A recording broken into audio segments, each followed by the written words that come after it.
राजधानी भोपाल में बीजेपी में आज एक अहम बैठक चल रही है, जिसमें लोकसभा चुनाव को जीतने की रणनीति बनाई जा रही है। इस बैठक में मुख्यमंत्री डॉक्टर मोहन यादव, बीजेपी प्रदेश अध्यक्ष वी.डी. शर्मा जैसे तमाम बीजेपी के नेता मौजूद हैं। इसमें मुख्य रूप से छिंदवाड़ा में बीजेपी कैसे जीत हासिल करे, इसके ऊपर रणनीति बनाई जा रही है। वहीं बीजेपी की रणनीति को लेकर बीजेपी के छिंदवाड़ा प्रत्याशी से हमारी सीनियर एडिटर मुक्ता पाठक ने खास बातचीत की है। सुनिए। स्वदेश न्यूज में इस वक्त मेरे साथ बातचीत के लिए मौजूद हैं बीजेपी के छिंदवाड़ा के प्रत्याशी बंटी साहू जी। बीजेपी में लगातार कई घंटों से छिंदवाड़ा को लेकर रणनीति बन रही है।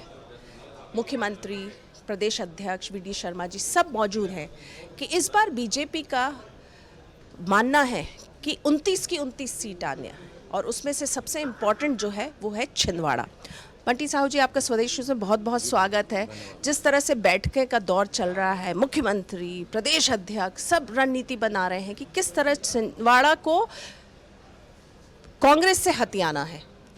देखिए, यह मोदी जी का चुनाव है और यह चुनाव राष्ट्र का चुनाव है। यह चुनाव भारत माता को परम वैभव में पहुंचाने वाला चुनाव है। यह चुनाव भारत को विश्वगुरु बनाने वाला चुनाव है।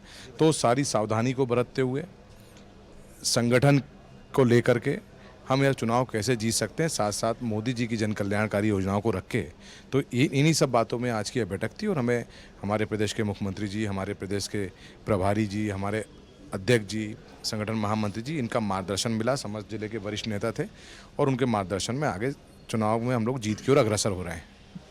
बीच में था कि कमलनाथ जी और नकुलनाथ जी भी छिंदवाड़ा को सीट को बचाने के लिए बीजेपी का दामन थामेंगे, फिर वो ऐसा नहीं हुआ। देखिए, जो पिछले 10 वर्षों में मोदी जी ने गरीब कल्याण, जन कल्याण का और भारत का मान सम्मान दुनिया में बढ़ाने का काम किया। आज भारत का डंका पूरी दुनिया में बज रहा है और जिस तरीके से देश के मान सम्मान को बढ़ाते हुए गरीबों के लिए योजनाएं, देश में विकास कार्य, डेवलपमेंट, बगैर 1 रुपये के भ्रष्टाचार के जो हमारे पिछले 10 वर्षों में हुआ है, तो पूरे देश के लोगों के मन में मोदी छा गए हैं, दिल में मोदी छा गए हैं।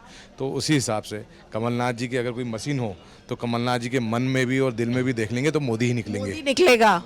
वो कांग्रेस में है लेकिन उनका दिल जो है वो उसमें मोदी है। बिल्कुल 100% उनके दिल में मोदी निकलेंगे। वो मजबूरी में आधे अधूरे मन से, अब लड़के की जिद है, किसकी जिद है, वो मजबूरी में आधे अधूरे मन से चुनाव लड़ रहे हैं और निश्चित तौर पर इस बार मोदी जी के नेतृत्व में हम लोग विजयश्री हासिल करने वाले हैं। आपने स्वदेश न्यूज़ से बातचीत की, आपका बहुत बहुत धन्यवाद। धन्यवाद आप। तो ये थे बंटी साहू जो बीजेपी के छिंदवाड़ा से प्रत्याशी हैं और उनका ये मानना है कि कमलनाथ जी भले ही कांग्रेस में हों लेकिन उनके मन में मोदी हैं। स्वदेश न्यूज़ के लिए भोपाल से कैमरामैन शैलेंद्र के साथ मुक्ता पाठक।